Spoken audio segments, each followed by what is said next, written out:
In this video, we're going to be talking about whether you can or should be wearing shoes in Jiu-Jitsu. What's going on, guys? This is Andre from Jiu-Jitsu Junction, and today we're going to talk about some of the factors that you should be considering before you decide to put on shoes in a Jiu-Jitsu context. Generally speaking, people don't wear shoes in Jiu-Jitsu. This is really for two factors.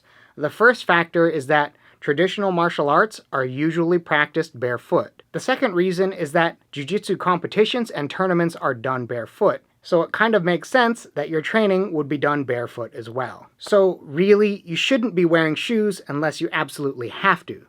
That being said, there are legitimate reasons to be wearing shoes on the mats. Some examples of valid reasons for putting on shoes in Jiu-Jitsu include covering up cuts or abrasions, or bracing an existing foot or ankle injury. If these kinds of reasons apply to you, you might want to consider putting on some kind of shoe for Jiu-Jitsu. Since putting on shoes is a little bit atypical when it comes to Jiu-Jitsu training, I would recommend that you talk to your school owner or your instructor before you put on any shoes. Even schools that are pretty strict about disallowing wrestling shoes on the mats might change their mind if you have a legitimate injury or a cut that you need to cover up. Instructors and school owners really just want to see their students on the mats. And if putting on a wrestling shoe can help make that happen, most of the time they're going to support that option. As a side note, if you don't want to invest in a pair of wrestling shoes, or your school just won't allow you to wear them, you do have other options. One of the more common options is using athletic tape to cover up any cuts that you have, and you can even use it to brace an injury. I've been using this athletic tape for probably 4 years now. You don't have to use this particular athletic tape, but I'm going to leave it in the description just in case you want to go with something that I know works. While putting on a wrestling shoe is certainly easier and more simple, using athletic tape is a legitimate option and it's very inexpensive. So if you have a small injury, using athletic tape might actually be your best option. So if you've decided that you need to be wearing shoes on the mats, there are some things that you need to consider. The first thing that you need to consider is what kind of shoe you need to buy.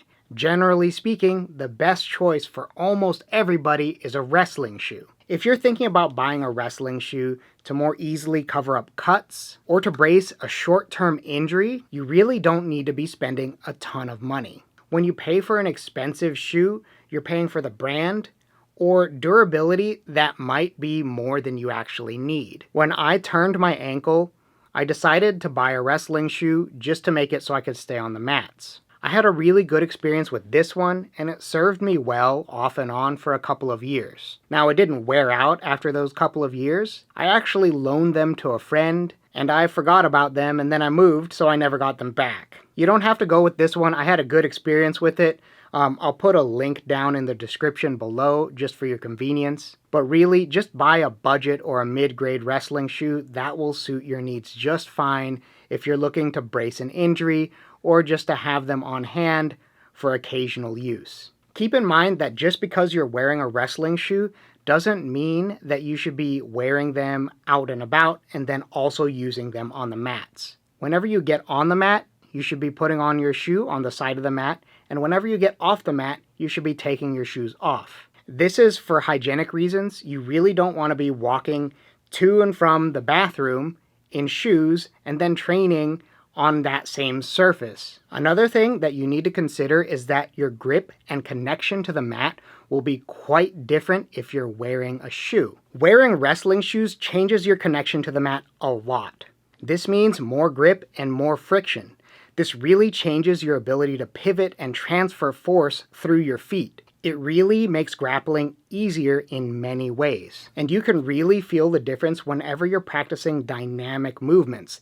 Movements such as takedowns, guard passing, and anything that requires pivoting and shifting of your weight. In Jiu-Jitsu, this is practically everywhere. Another thing that you need to keep in mind is that when you're wearing shoes, you are much more vulnerable to leg locks. Getting leg locked, even by somebody very competent, still takes a little bit of time. Now imagine that you give them a nice big target to grab onto. That's what that wrestling shoe is. All that grip and friction that was helping you earlier is now a big liability. It is very easy to get leg locked when you're wearing a wrestling shoe. And if you're injured, this is an even worse situation, which is why my tip for you is that you actually talk to your training partners beforehand to let them know that the reason you're wearing wrestling shoes is that you're injured. They'll be less inclined to leg lock you, or at the very least, they're gonna slow it down so they don't hurt you. Thank you for watching. If you found this video helpful, I would really love it if you smash that like button. It really helps me out. And I'll see you in the next video.